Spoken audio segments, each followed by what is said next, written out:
Today on Sand Custom Guas.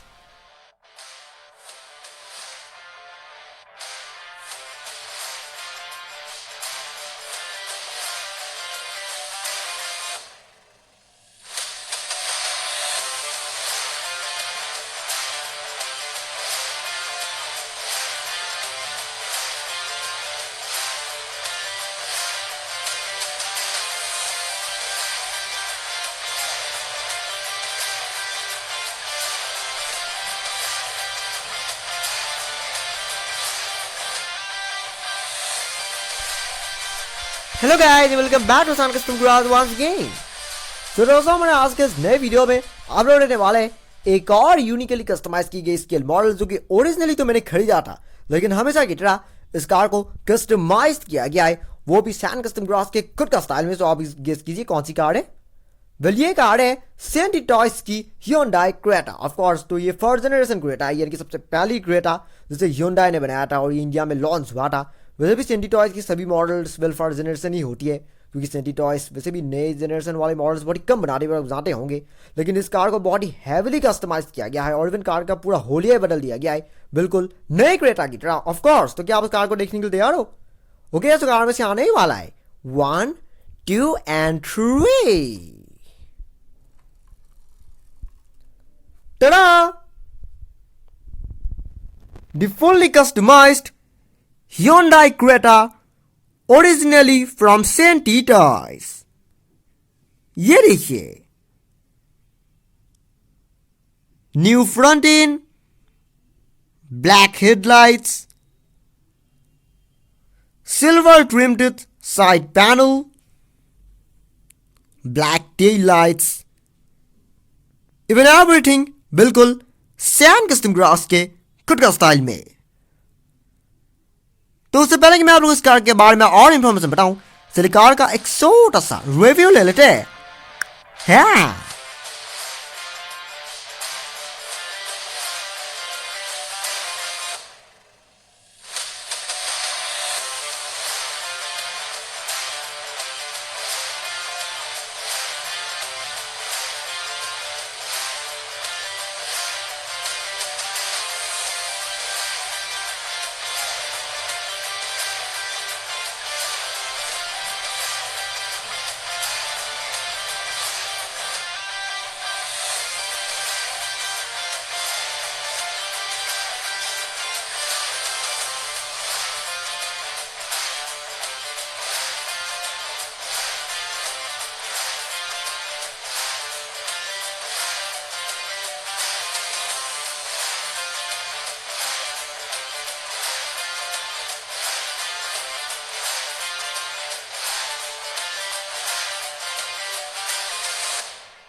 सो ये car, जैसे कि मैंने वीडियो के शुरुआत में कहा था कि ये ओरिजिनली तो मैंने इस कार को खरीदा था। ये सेंटी टॉयज की मॉडल है और ये है फर्स्ट जनरेशन Hyundai क्रेटा, यानी कि सबसे पहली क्रेटा जिसे Hyundai ने बनाया था और ये इंडिया में लॉन्च हुआ था। लेकिन इस कार को हैविली मॉडिफाई किया गया है, इवन कम्प्लीटली रीडिज़ाइन किया गया है और काफ़ी और इंस्पिरेशन जो कि नए क्रेटा से भी लिया गया है, जिसके साइड वाला हिस्सा ये नए क्रेटा से इंस्पायर्ड है और इस कार को बिल्कुल हैविली कस्टमाइज किया गया है। और ये चीज़ मैं यकीनन कह सकता हूँ कि ऐसे कार हो सकता है कि पूरे दुनिया में से एक हो सकता है, क्योंकि मुझे नहीं लगता इस तरह से वेल आज तक किसी ने भी फर्स्ट जनरेशन क्रेटा को मॉडिफाई किया होगा। आप इसके फ्रंट एंड को ही देखिए, ये कम्प्लीटली रीडिज़ाइंड है, हर एक चीज़ें बिल्कुल बारीकी से और ध्यान रख के बनाया गया है। सो ओरिजिनली मैंने ये कार को खरीदा था, जैसे कि मैंने अभी कहा है। तो इस कार के ऊपर मैंने वीडियो पहले भी बनाया था, लेकिन अभी नहीं, काफ़ी समय पहले बनाया था। मुझे याद नहीं मैंने कब बनाया था, लेकिन आई थिंक 2019 के एंड में या 20 के शुरुआत में बनाया था। मुझे ठीक से याद नहीं मैंने कब बनाया था, लेकिन काफ़ी समय पहले मैंने इसके ऊपर वीडियो बनाया था। हालांकि तब कार में बहुत से ऐसी चीज़ें नहीं था जो कि बस रिसेंटली डन हुआ है, जैसे कि वाइट वाला हिस्सा ये बस रिसेंटली डन हुआ है। और मैंने कार को, जैसे कि मैं अपनी सभी स्केल मॉडल के साथ करता हूँ, एक सर्विसिंग भी किया है, यानी कि कार को थोड़ी बहुत क्लीन किया है, क्योंकि काफ़ी समय से इस ये धूल मिट्टी से भरा हुआ, मतलब मेरे शोकेस के ऊपर ही पड़ा हुआ था, जिसकी वजह से बॉडी में काफ़ी सारे दाग ऑलरेडी लग गया है। ये सब बाद में मुझे फिर से क्लीन करना होगा, लेकिन फिलहाल मैंने कार को थोड़ी वॉश कर दिया है और थोड़ी क्लीन कर दिया है, ताकि ये देखने में थोड़ी बहुत मतलब पहले से बेटर दिखे। और कुछ और नए चेंजेस भी कर दिया है और कुछ नए मॉडिफिकेशन भी कर दिया है, ताकि ये कार पहले से ज़्यादा बेटर दिखे। तो सबसे पहले मैं आप लोगों को कार के फ्रंट एंड के बारे में बताना चाहूँगा। सो अगर फ्रंट एंड की बात करें तो सबसे पहले मैं आप लोग को इन हेडलाइट्स के बारे में बताना चाहूँगा। सो ये हेडलाइट्स एक्चुअली में वेल कार की ओरिजिनल हेडलाइट्स ही है, जो कि इन कार में ओरिजिनल कंपनी से आता है, लेकिन मैंने हेडलाइट्स को अंदर से ब्लैक कलर की पेंट कर दिया। वेल अंडर वाला जो क्रोम प्लेटिंग होता है, मैंने उस हिस्से को ब्लैक कलर में पेंट कर दिया और बाहर में कुछ ब्लैक कलर की बॉर्डरिंग कर दिया और कुछ डिज़ाइन बना दिया, जिसकी वजह से हेडलाइट्स बिल्कुल प्रोजेक्टर टाइप की हो गया। और हेडलाइट्स का जो डिज़ाइन है अब वो ओरिजिनल क्रेटा से वेल काफ़ी डिफरेंट दिख रही है, आपको देख सकते हैं। इवन ओरिजिनल क्रेटा की जो डिज़ाइन है, आप लोग इस तरह से पास से देखेंगे बस आप लोग को तभी पता चलेगा, लेकिन दूर से देखने से आप हेडलाइट्स का डिज़ाइन मतलब पहले से काफ़ी डिफरेंट दिख रही है और ज़्यादा यूनिक दिख रही है। अगर फ्रंट ग्रिल की बात करें तो वैसे तो इन मॉडल्स में फ्रंट ग्रिल ओरिजिनल ही क्रोम ही आता है, यानी कि मैं इन सेंटी टॉयस की स्किन मॉडल्स की बात कर रहा हूँ, ये ओरिजिनल ही क्रोम आता है।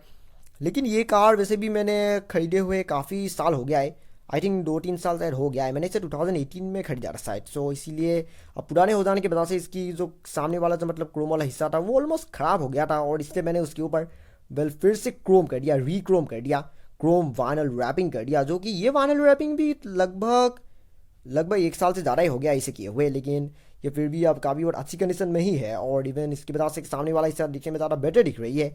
अगर बम्पर की बात करें तो जनरली जो इन सेंटी टॉयज की जो इन स्किन मॉडल्स होती है, इनमें तो ब्लैक वाला जो ऐसे हिस्से होती है, मतलब ब्लैक वाली जो पार्ट होती है वो काफ़ी बहुत सैटिन ब्लैक टाइप की होती है, इनकी थोड़ी बहुत मैट ब्लैक टाइप की होती है। लेकिन मैंने इनके ऊपर एक और पेंट का फिनिशिंग कर दिया, जिसकी वजह से अब ये पहले से दिखने में थोड़ी ग्लोजी दिख रही है और ज़्यादा शाइनी दिख रहा है। और जो फॉगलेंस वाला जो हिस्सा था, मैंने इस हिस्से को पूरी तरह से ब्लैक कलर में पेंट कर दिया, इवन इससे पहले से भी ज़्यादा पेंट कर दिया है। ये साइड वाला हिस्सा जो कि ओरिजिनल कार में बॉडी कलर डाला था, मैंने उन्हें भी ब्लैक कलर में पेंट कर दिया और साइड में सिल्वर कलर की बॉर्डरिंग कर दिया, जिसकी वजह से सामने वाला हिस्सा आप काफ़ी डिफरेंट दिख रही है और आजकल की नई Hyundai कार की तरह दिख रही है। और इवन कार आप सामने से काफ़ी मतलब डिफरेंट दिख रही है, आप खुद देख सकते हैं। इसकी वजह से कार दिखने में सामने से ज़्यादा बेटर भी दिख रही है। तो नेक्स्ट बात आती है कार की साइड प्रोफाइल की। अगर साइड प्रोफाइल की बात करें तो सबसे पहले मैं आप लोगों को इन ब्लैक कलर के इन पिलर्स के बारे में बताना चाहूँगा। सो इन बी पिलर्स तो वैसे कार में ओरिजिनली ही ब्लैक कलर में ही पेंटेड था, लेकिन जो ए पिलर था, यानी कि मैं इस वाली पिलर की बात कर रहा हूँ, ये वाली पिलर्स वैसे ओरिजिनली तो Hyundai क्रेटा में ये ब्लैक कलर की ही आता है, लेकिन इन सेंटी टॉयज के इन स्किल मॉडल्स में ये हमेशा बॉडी कलर आता है। और इन माई ओपिनियन ये काफ़ी अनरियलिस्टिक है, क्योंकि ओरिजिनल कार में ये पिलर हमेशा ब्लैक ही आता है, सो इस कार में भी ये ब्लैक ही होना चाहिए। और इसलिए मैंने इस कार में भी इस पिलर को ब्लैक कलर में पेंट कर दिया। ऑफकोर्स इसे बाद में पेंट किया गया है, लेकिन फिनिशिंग आपको देख सकते हैं कि ये वाला कंपनी वाला फिनिशिंग है, जबकि ये वाला बार वाला फिनिशिंग है, लेकिन दोनों का फिनिशिंग ऑलमोस्ट सेम ही आपको देख सकते हैं, बहुत ही स्मूथली डन किया गया है। सो कॉर्नर्स वगैरह वो सब भी बहुत ही अच्छी तरह से डन हुआ है। आमतौर पर क्या होता है, जब ऐसे चीज़ों को आप बाद में पेंट करते हैं, पेंट इधर उधर लग जाता है और काफ़ी और स्मूथ भी नहीं होता है, लेकिन इस कार में ये बहुत ही स्मूथली डन हुआ है। अगर इस सिल्वर वाले इन पैनल की बात करें, मैं इस पैनल की बात कर रहा हूँ, सो पुराने वाले क्रेटास में ये वाला वैसे भी काफ़ी बहुत मतलब हमेशा ही बॉडी कलर ही आता था, लेकिन अब जो फिलहाल नए क्रेटा जो लॉन्च हुआ है बस रिसेंटली, उन मॉडल में ये वाला हिस्सा सिल्वर कलर की होता है। यहाँ पर एक सिल्वर कलर की पैनल लगी होता है, और उसी चीज़ को ध्यान में रखते हुए मैंने इस कार में भी कुछ वैसा कर दिया। सो ये एक्चुअल में वाइनल रैपिंग की मदद से किया गया है, और ये सिल्वर नहीं है, ये एक्चुअली वाइट कलर की है, लेकिन वाइट हो या सिल्वर हो ये कोई ज़्यादा फर्क नहीं पड़ता है। यहाँ पर ये जगह कुछ थोड़ी बहुत स्मूथ नहीं हुआ है, लेकिन ये कोई ज़्यादा बड़ी प्रॉब्लम है नहीं। और इवन इसकी वजह से आप कार साइज से थोड़ी बहुत नए क्रेटा की तरह भी दिख रहा है। और अगर व्हील्स की बात करें तो व्हील्स में फिलहाल कोई मॉडिफिकेशन डन नहीं हुआ है, क्योंकि ये पहले से ही बहुत हाई क्वालिटी व्हील्स है और ये देखने में काफ़ी बहुत रियलिस्टिक ही है। और इन माई ओपिनियन इन व्हील्स में और मॉडिफिकेशन करने की ज़रूरत नहीं है, और ज़्यादा मॉडिफिकेशन कर देने से ये व्हील्स ख़राब हो जाएगा। और जैसे कि मैंने सामने वाले जैसे इस ब्लैक हिस्से को पेंट कर दिया था, मैंने साइड के सब व्हील आर्चेस था और ये सब जैसे नीचे वाला हिस्सा था, ये सब भी मैंने ब्लैक कलर की एक और फिनिशिंग कर दिया, एक और पेंटिंग कर दिया, जिसकी वजह से अब ये भी देखने में पहले से ज़्यादा ग्लोजी दिख रही है और ज़्यादा शाइनी दिख रहा है, आपको देख सकते हैं। इनमें एक रिफ्लेक्शन आ रहा है जो कि पहले ओरिजिनली नहीं आ रहा था, और इसकी वजह से ये देखने में पहले से ज़्यादा बेटर दिख रही है। और नेक्स्ट बारी आती है कार की रियर एंड की। अगर रियर एंड की बात करें तो सबसे पहले मैं आप लोगों को कार के टेल लाइट्स के बारे में बताना चाहूँगा। जैसे हेडलाइट्स को प्रोजेक्टर में कन्वर्ट किया गया है, वैसे टेल लाइट्स को भी मॉडर्नाइज किया गया है। मैंने टेल लाइट्स में भी ये सब ब्लैक डिटेलिंग कर दिया। ये वाला हिस्सा तो वैसे हाँ ओरिजिनल ही था, लेकिन उसके सिवाय बाकी आप लोगों को यहाँ पर साइड में कुछ ब्लैक कलर की डिटेलिंग नजर आएगा। हालांकि इन ब्लैक कलर की डिटेलिंग के अलावा मैंने हेडलाइट्स में टेल लाइट्स में और ज़्यादा मॉडिफिकेशन डन नहीं किया है। ये अभी भी रेड कलर की ही है, बस थोड़ी बहुत ब्लैक कलर की डिटेलिंग कर दिया गया है, क्योंकि बहुत ज़्यादा मॉडिफिकेशन करने से ये सब अजीब दिखता है, पर आप जानते होंगे, और इसलिए मैंने इसमें ज़्यादा मॉडिफिकेशन डर नहीं किया है, बस ये सब ब्लैक कलर की डिटेलिंग ही कर दिया है। अगर स्पॉयलर की बात करें तो स्पॉयलर को पूरी तरह से ब्लैक कलर की पेंट कर दिया गया है, और जो ये रूफ की जो एंटेना है इसे भी ब्लैक कलर की पेंट कर दिया गया है। यहाँ तक कि ये जो रूफ रेल्स था इनमें भी आप लोगों को थोड़ा और फिनिशिंग नजर आएगा। वैसे तो ये सब ओरिजिनली ही ब्लैक कलर की ही आता है, लेकिन पेंटिंग काफ़ी बहुत स्मूथ नहीं होता है, क्योंकि सेंटी टॉयस की इन मॉडल्स में हमेशा ही फिनिशिंग एकदम परफेक्ट नहीं होती, पर आप जानते होंगे, और इसलिए मैंने फिनिशिंग को और परफेक्ट बनाने के लिए मैंने इनके ऊपर फिर से ब्लैक कलर की पेंट कर दिया, और वैसे ही पेंटिंग स्पॉयलर में भी डन कर दिया गया है। अगर इस नंबर प्लेट वाले हिस्से की बात करें तो फिलहाल तो कार में कोई नंबर प्लेट नहीं है, और यहाँ पर कंप्लीट अंडर का स्क्रू दिखाई दे रहा है, क्योंकि यहाँ पर वैसे क्रेटा वाली एक नंबर प्लेट लगी होती है, लेकिन वो मैंने निकाल दिया, क्योंकि वैसे भी मैंने इस कार को खोला था, और खोलने की वजह से वो स्टिकर्स वैसे भी निकालना ही पड़ता है, लेकिन बाद में वो स्टिकर मैं बाद में फिर से फिट करूँगा, मतलब कोई और दूसरे वाले फिट कर दूँगा। लेकिन साइड में यहाँ पर ये ब्लैक कलर की बॉर्डरिंग कर दिया गया है, यानी कि इस पेंटिंग की बात कर रहा हूँ, और इसकी वजह से अब ये भी देखने में पहले से ज़्यादा बेटर दिख रही है, और पीछे से अब कार को बिल्कुल एक मॉडर्न 2021 स्टाइल का एक लुक मिल रहा है। अगर इस रियर बम्पर की बात करें तो ये वाला हिस्सा जनरली गोल्डन कलर की आता है, मतलब इन सेंटी टॉयस मॉडल्स की बात कर रहा हूँ। जैसे तो ओरिजिनल कार में तो ये सब गोल्डन नहीं आता है, लेकिन सेंटी टॉयस के मॉडल्स में ये सब गोल्डन कलर की आता है। यहाँ पर एक गोल्डन कलर की एक चीज़ लगी होती है, जो कि मैंने ब्लैक कलर में पेंट कर दिया, क्योंकि गोल्डन कलर वाली कुछ ज़्यादा अनरियलिस्टिक दिख रहा था। और बिल्कुल सामने वाले हिस्से की तरह ही मैंने यहाँ पर भी एक सिल्वर कलर की बॉर्डरिंग कर दिया है, जिसकी वजह से आप बम्पर भी पहले से दिखने में ज़्यादा बेटर दिख रही है और ज़्यादा मॉडर्न दिख रही है। और अगर इंटीरियर की बात करें तो इंटीरियर में भी आप लोगों को काफ़ी सारे मॉडिफिकेशन नजर आएगा। मैं आमतौर पर इंटीरियर में तो कोई ज़्यादा चेंजेस करता नहीं हूँ, लेकिन इस कार में इंटीरियर में भी काफ़ी ध्यान रख के काम किया गया है। यहाँ गियर नॉब के इस टॉप वाले हिस्से को ब्लैक कलर में पेंट कर दिया गया है। सामने की जो कुछ भी सब चीज़ें हैं, मतलब मैं इन एसी वेंट्स और बाकी जो कुछ भी चीज़ें, इन सब चीज़ों की बात कर रहा हूँ, टच स्क्रीन जैसे चीज़ों की, ये सब ब्लैक कलर की पेंट कर दिया गया है। डैशबोर्ड में भी ब्लैक कलर की डिटेलिंग किया गया है, और यहाँ पर जो डोर पैनल्स है, यानी कि मैं अंदर वाले हिस्से की बात कर रहा हूँ, उन्हें भी ब्लैक कलर की पेंट कर दिया गया है। स्टीयरिंग व्हील को भी कम्प्लीटली पेंट कर दिया गया है, जिसकी वजह से अब इंटीरियर भी काफ़ी बार रियलिस्टिक दिख रही है और ज़्यादा बेटर दिख रही है। अगर आप इस कार को अच्छी तरह से देखें तो ये कार अब सेंटी टॉयस के ओरिजिनल ह्यूंडई क्रेटा से काफ़ी डिफरेंट दिख रही है और ज़्यादा बेटर दिख रही है। अब ये बन चुकी है एक परफेक्ट स्केल मॉडल, वो भी ह्यूंडई क्रेटा का। इवन ये ओरिजिनल ह्यूंडई क्रेटा से भी अब दिखने में ज़्यादा बेटर दिख रही है और ज़्यादा यूनिक दिख रही है। भले भी ये सबसे पहली वाली क्रेटा था, यानी कि फर्स्ट जनरेशन मॉडल था, लेकिन अब ये देखने में बिल्कुल नए क्रेटा से भी बेटर दिख रही है, आपको देख सकते हैं। वेल, इस तरह की मॉडिफिकेशन मुझे नहीं लगता आज तक किसी ने भी रियल लाइफ में भी किया होगा, क्योंकि ये वाकई में बहुत यूनिकली स्टाइल में मतलब कस्टमाइज किया गया, आपको देख सकते हैं। और मैं ये चीज़ यकीनन कह सकता हूँ कि फिर कभी फ्यूचर में भी आप लोगों को इस तरह से कस्टमाइज की गई फर्स्ट जनरेशन ह्यूंडई क्रेटा और कहीं में भी नज़र नहीं आएगा। सो फाइनली वक्त हो गया इस वीडियो को एंड करने का। मैं उम्मीद करता हूँ कि आप लोगों को ये मॉडिफिकेशन पसंद आया होगा, क्योंकि इस तरह की चीज़ें, जैसे कि मैं हमेशा ही कहता हूँ, कि देखने में आसान लगता है, लेकिन जो बंदा ये सब काम करता है सिर्फ उन्हें समझ में आता है कि ये सब कितना मुश्किल है।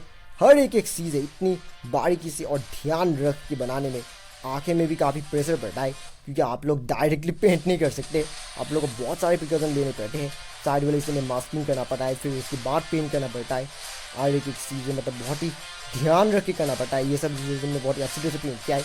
अगर आप एकदम डायरेक्टली पेंट कर देंगे तो इधर उधर पेंट लग जाएगा और ख़राब भी हो जाएगा। इवन कभी कभी तो पूरा कार ही ख़राब हो जा रहा है जब आप मॉडिफिकेशन प्रॉपरली नहीं करते हैं। तो इसलिए इस तरीके से प्रॉपरली करना वैसे भी काफ़ी ज़रूरी होता है, और ये सब कितनी मुश्किल काम है वो तो आप लोग थोड़ी समझ पा रहे होंगे। तो इसलिए मैं उम्मीद करता हूँ कि आप लोगों को ये मॉडिफिकेशन पसंद आया होगा।